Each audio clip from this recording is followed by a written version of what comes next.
Hey guys, Mr. Lick here and welcome back to another video on my channel. Now, as you can tell by the title, this is an IMO, this is an in my opinion video. I haven't done one exactly like this for a little while, but please just bear with me that this is my opinion. This isn't a fact, this is just my thoughts on Ben Hunt signing with the Dragons. Now, I'm going to say, I think you're going to expect me to shit on the signing, and I'm not going to do that at all. In fact, I'm going to be defending that signing, and more so the amount that he's signed for, because there seems to be a bit of a hot topic at the moment. Ben Hunt signing for $1 million a year, massively overrated, massive overs for him, a player of his ability. I'm going to tell you why I don't think that's massive overs for a player of Ben Hunt's ability. Now, a lot of this isn't really reflective of Ben Hunt himself, more of where he is in the pecking order to other players around him who have recently re-signed, other halfbacks have recently re-signed, okay? So Ben Hunt has signed a 6-year deal with the Dragons, $1 million a year. So on paper, that sounds like a lot of money, considering, go back, Tony Williams signing 600 a year at the Bulldogs. That was ridiculous money, but now second rowers are signing for that money all the time, like way more than that. So it just shows you every year, every few years, the salary cap goes up, as does these players' wages. So things that seemed ridiculous a few years ago are just the norm right now, and I think that's going to be quite evident in a few years when you see Ben Hunt's contract in a few years, considering other players coming off contract at the end of this year and how much I think they'll probably end up re-signing for. I'm not going to give figures for them, but you take into account people like Milford. I think Sean Johnson's off contract at the end of the year. There's a few good halves off contract, and then we'll see other players as well. I think Thurston's off contract as well, possibly.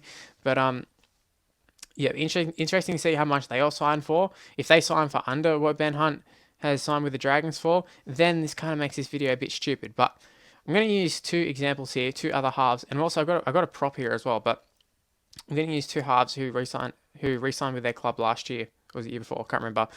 Moses Mbye, 750,000 with the Bulldogs. I'm a Bulldog supporter, and I'm first to put my hand up and say I don't think Moses Mbye is very good. Well, sorry, not that he's not very good. I don't think he's worth 750,000 a year. Nowhere near it. However, the market these days, that's just what it is for a young half. I'm sure if Bulldogs didn't sign him, some other team would have signed him for like 800 probably. That's just how it is. Teams are desperate these days for halfbacks, and I think someone else was in the running for Mbye. So to keep these players, you got to pay that sort of money. 750,000 seems like a lot, and it is a lot, but that's just reflective of the market. Cherry Evans is another one. Obviously, backflipped on the Titans deal. I can't remember what the Titans deal was, but he's re-signed with Manly for 1.25 million. Also, another indicator is these are long-term contracts. I think Mbye was like 4 or 5 years, I think, possibly. Cherry Evans was like 8 years or something like that, and Ben Hunt's just signed for 6 years. So they're going for the real long-term deals. And I think that's kind of indication the salary cap's going to go up. So in a few years' time, when that salary cap goes up, they're still going to be stuck on 1 million, while all these other top halves might be getting 2.5 million by that time that contract's up. So I think that's what the clubs are doing. That's why they're willing to pay the big money up front. But yeah, Cherry Evans, 1.25 million a year. Honestly, like you go back a few years ago, and Cherry Evans was easily the better player out of the two. However, of recent time, Cherry Evans has really, really dropped. I know Ben Hunt didn't have a great last year, and I know a lot of people are soured on him. He's a bit of a joke because he dropped the ball in the grand final, and yeah, he did have a mare in the grand final.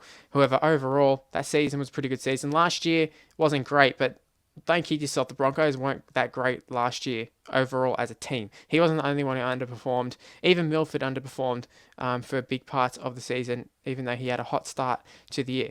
Now, Ben Hunt signed for $1 million. Moses Mbye signed for 750. DCE signed for 1.25. You can see Ben Hunt is right in the middle of those three.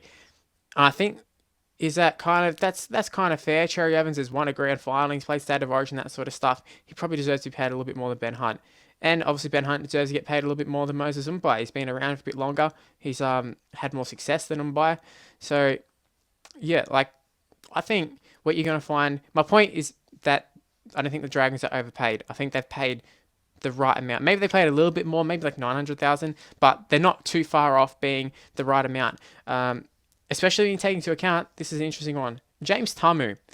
From more reports that I can sort of find out, the sort of figure that he signed for with the Panthers this year, 750,000 a year. Would you say James Tamu is a top 5 prop right now? I'm not sure. Maybe he is, maybe he isn't. But he's definitely not the best prop in the game. And for all the props in the game, like 750,000 that's a lot for a prop. So that kind of just shows you that the money is just rising so much. The salary cap is just it's going up, and the players' prices are going through the roof.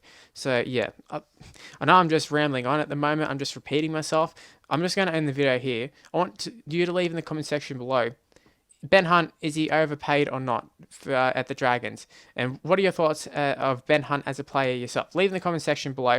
Hopefully you kind of understand the logic that I'm trying to use right here. It's more of I'm comparing him to other players in their value. Obviously, I don't think Ben Hunt is the best halfback by any means, but I'm just trying to say that he isn't necessarily that overpriced as much as what people are trying to make it out. Anyway, guys, that's where I'm going to end the video. Hopefully you did enjoy it. Hopefully you did understand it. If you did, make sure you go ahead and leave a like. Subscribe to the channel if you're new around here. You can follow me on Twitter and Instagram. It's Mr. Luke on YT. My Facebook page is in the description below. And I'll see you in my next video. Bye, guys.